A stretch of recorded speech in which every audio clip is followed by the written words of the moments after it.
Hey everybody, this video is the second in my beginner punk rock guitar course series. In the first video, we talked about some of the early punk bands and some of the techniques they used, like the Ramones and Sex Pistols. In this video, we're going to kind of move on a little bit and cover like what one of the other early bands, The Clash, was doing. And then we're going to move on to some of the stuff that Black Flag was doing on their earlier records. Everything we're going to be doing today is in standard tuning. But before we begin, please like and subscribe. It really helps my channel out a lot. And check out my website, scottobrien.guitar.com. I have the tab for hundreds of punk rock and grunge songs up there, as well as other resources. And here we go.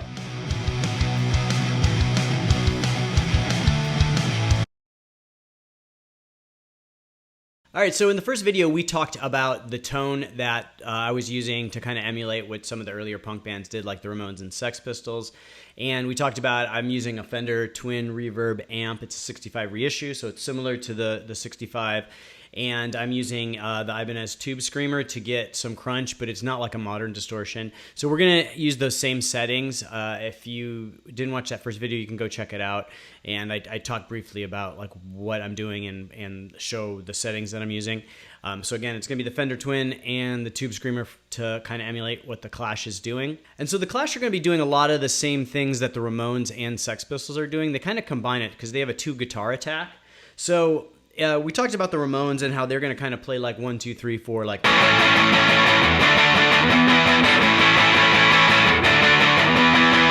with major bar chords.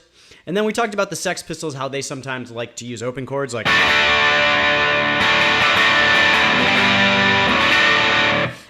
in addition to the bar chord forms of the chords.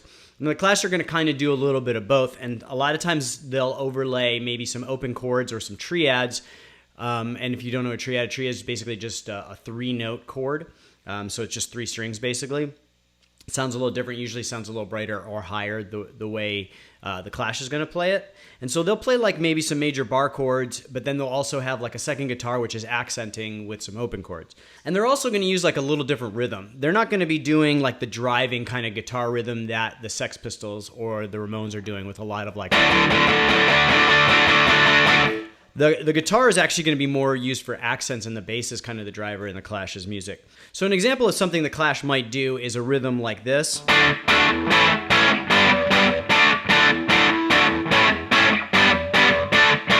And so piggybacking from what we talked about in the first video, we're going to do like basically major bar chords. That's a D. That's an A. That's a G. And we're going to go back to the D. And then we're going to do these kind of accent notes, like the bass is going to be kind of driving, and then the guitar is just going to be kind of accenting.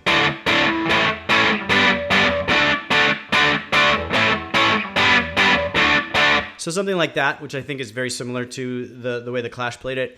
And then maybe the second guitar is going to be playing more open chords. So what we talked about before, we're playing a D, A, G, D. Now maybe we're going to play those open chords. D, A, G, D. So we're going to play it up here. So while the one guitar is kind of playing those accent notes, maybe the other guitar is going to play the same thing just with the open chords.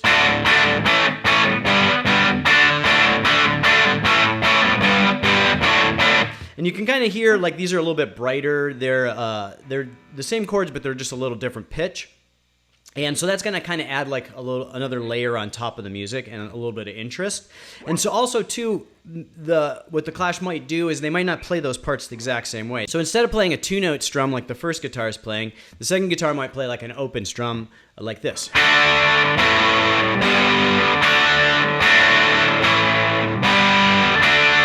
Or maybe they're going to just play the triad form of those chords.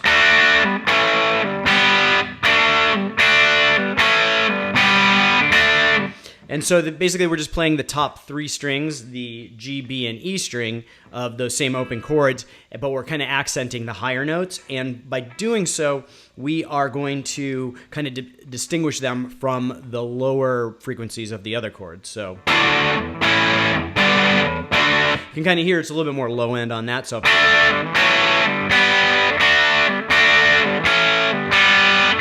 and we can even do the same rhythm like.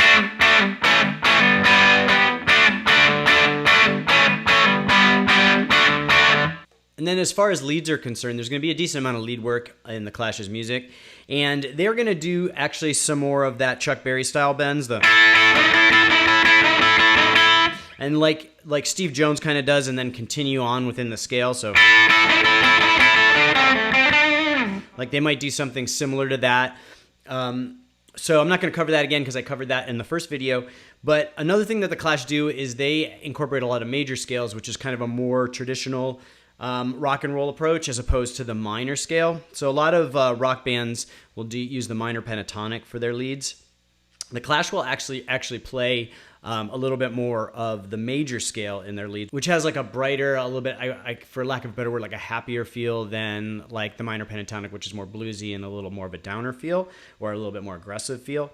And so you can learn the major scale. It's usually the first scale that a lot of guitar players will learn. There's also a trick that you can use so that you don't have to memorize multiple scales, especially if you're just beginning. It's kind of hard to memorize 2 scales and when to play each one. So an easy trick is if you learn the minor pentatonic scale. So let's take that example we had before. We have a D. So our song is going to be in D. Now the D note, the root note, is at the 10th fret of the low E. That's a D. And that's a D, 10th fret of the high E. So our minor pentatonic scale can be based at the 10th fret. So that's the minor pentatonic all the way through in the 10th position. So we can take that minor pentatonic scale in the 10th position, which is in D, and we can slide it down 1, 2, 3 frets to the 7th fret and play the exact same scale. And that is now the D major pentatonic scale. And so if we're playing in D and we know that we've got the 10th position minor pentatonic here, and we want to switch to the major scale, or maybe we want to play the major scale in a song without having to memorize another scale, we can just play this scale 3 positions down from where we know the scale. And likewise, if we wanted to play the C minor pentatonic, that would be rooted at the 8th fret. And if we want to just convert that to the major, we just slide down 3 frets to the 5th fret. And that's the C major pentatonic. So this is a cool trick that you can use to just have to memorize one scale. And like I said, the Clash will use that major scale in a lot of songs, and as well as like these Chuck Berry style leads. And now the Clash do a lot of other things in their leads. They're very creative. They use a lot of other tricks. But these are some easy things you can kind of learn from them as far as incorporating like those Chuck Berry style bends that a lot of other bands use. And then converting the minor pentatonic scale to the major pentatonic scale and use that in your music. And you can really just kind of play with both of them in your songs and see which one sounds better to you. And you only have to memorize one scale. And the last thing I want to talk about in regards to the Clash is something I talked about in other videos is the use of dynamics. Now, other bands use dynamics as far as like maybe palm muting and then in like a verse and then hitting that chord hard in a chorus. And the Clash will do that as well. They'll kind of build up with some palm mutes. But also, they will use kind of space as a form of dynamics. So, like I said before, they will allow the bass to kind of drive through the song and the guitar will accent. And using maybe open chords or sometimes bar chords or just playing a rhythm that fits nicely on top of the bass line with the bass line as the kind of the melody of the song or the driving force of the song. And so what we can do with dynamics in that respect is we can let the bass and drums play, and that kind of creates like a little bit of a diminished sound. And instead of like maybe playing palm mutes to lower the overall volume or the overall intensity, now you're just letting maybe the bass and the drums go for a bit, and maybe you're accenting with a chord. And then as you want to build up towards maybe the chorus, maybe then you start doing some palm mutes. And then you can kind of hit the chords hard like.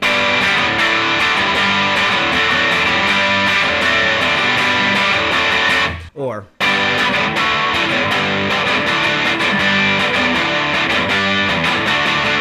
So a cool takeaway from the Clash is that instead of just using like different guitar techniques like palm muting or just playing quieter to create dynamic transitions, that increase the intensity of the music or decrease the intensity of music to kind of control the impact of certain parts, you can actually use space as a way of doing that.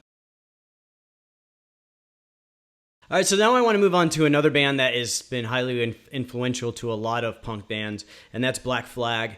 And I'm going to specifically talk about the earlier stuff right now, like the first 4 years, and even like the earlier stuff from the first 4 years, like those early singles, because I think that fits a little bit more into the time frame that I'm going to be going through. And so contrary to what the Clash is doing with the two guitar approach, with the interplay between the two guitars, Black Flag had one guitar player, Greg Ginn, and their early recordings, it's very much just like one guitar, and he's going to mix like rhythm with leads, and which gives it this very kind of aggressive, raw feel. So I'll talk about that in a little bit, but the first thing I want to talk about is their tone. So for this series, I'm going to try and use like a minimal amount of effects, and I'm only going to use the same amp and the same guitar. Basically stick with the Fender Twin Reverb through the course, and I adjusted the settings a little bit. We're going to go down on the treble, a little up on the bass, and a little up on the mids. Greg Ginn played mostly solid state amps, so they're a little fuzzier, a little less distinct than the tube amps. So that's going to kind of emulate that a little bit. And then he's going to use a slightly more modern distortive tone. So I'm switching to the Rat Proco distortion pedal for this because he's also got like a little bit more fuzz than distortion. And I feel like the Rat kind of has a healthy balance between the distortion and fuzz, so it gives it a little bit more of his tone. So we've got the distortion a little more than halfway up. The filter's right in the middle. So for those early records, the first like couple singles, it's really, I don't think there's any leads. It's really just rhythms. And so like I said before, he's going to do a lot of like bar chords that are the power chord form, not a lot of like big open major chords. Nothing like that, just more like that. And one of the cool things about Black Flag is the sound is kind of almost intentionally sloppy. So it doesn't have to be exact. It's kind of makes it sound more like them, and it sounds cooler to kind of like not be hitting all the right notes every time in the chord, just kind of being like it almost gives it that feel of like this could just fall apart at any moment, but it's like right on that edge. Something that they're going to do is kind of like a hybrid of the Ramones. Like they're not going to go straight down like, but they're going to definitely do those downstricks on the beat. So probably one of my favorite Black Flag songs goes like this.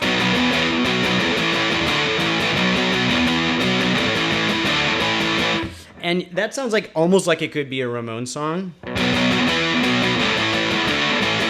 But there's a little bit kind of more edge to it, and it's a little bit faster. It's like the beginnings of hardcore. So one of the things Black Flag is going to do is they're going to play more chords in their rhythm. So it's going to be more of like a riff. So it's not going to be like the Ramones where they're taking like the old style of 50s rock where like the chords were just kind of like an entire bar or used as kind of like a bass for the melody. So the Ramones are going to almost play in their earlier stuff more like the chord is continued through an entire bar. So and the Black Flag is going to do kind of more like a riff. So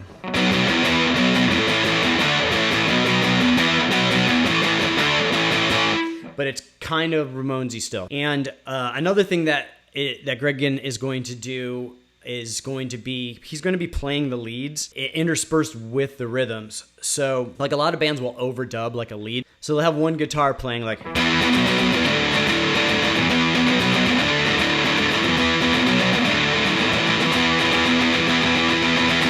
and so you notice that last guitar kind of rides that E.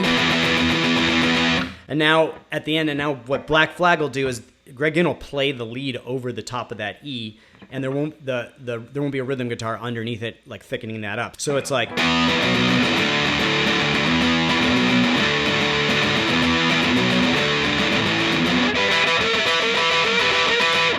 and so without that second rhythm guitar and the use of overdubs, and it basically almost sounds like it's like one take, you know. There's going to be like some mispicks. There's going to be some spots where the guitar kind of drops out, but like that kind of like gives you almost a live feel, like everything's going crazy, like this thing could fall apart at any moment, which is like what Black Flag is kind of going for with their music. And then so as far as leads are concerned for Black Flag, Greg Ginn does use leads, and like I said, he kind of incorporates them into the rhythm. So like he'll go from rhythm to lead and then back and forth. And he's going to do Chuck Berry style bends like that example like I showed with you with Jealous again.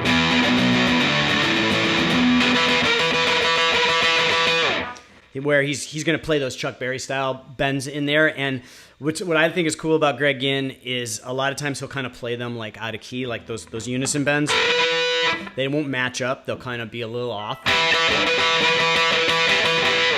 And just be a little atonal, which I think sounds really cool. And so following along with that theme of like a little bit of atonal, a little off, in the early records when he starts playing leads, he's going to start playing these like out of tune notes. So like these notes that are out of the scale, like that you traditionally would hear. And it's pretty cool because what he'll do is he'll play like something that like you typically would associate with a minor pentatonic, and I think that's kind of the base for a lot of what his leads were on those early records. But then he'll throw in these kind of off notes. So he'll play like. So like you can kind of hear like it's mostly in the minor pentatonic, but then like, you know, he'll throw in like that 13th fret of the G, or like maybe the 11th fret of the D, and while also playing in the minor pentatonic. So it's a hard thing to kind of communicate like exactly what to do to make it sound like that. You really kind of have to experiment a little, but what I've found is that it's kind of playing mostly in the minor pentatonic and then throwing these kind of atonal notes in at the right places. So like, again, I think in like Jealous Again, he does something like that, like where he plays the first two notes, like the B and E, like, and then he'll go like the 13th fret of the G, then to back into the scale. So like the 13th fret of the G is out of the scale, then the 14th fret is back into the scale, then he might go to still in the scale at the 12th fret, then maybe the 13th fret of the A out of the scale, and then just kind of maybe slide down to hit some random notes and then go back into the rhythm. So again, and when you put it all together, it kind of sounds cool, like, and just like kind of random, but like kind of almost out of control, which goes along with the theme of like what they're kind of going with the music.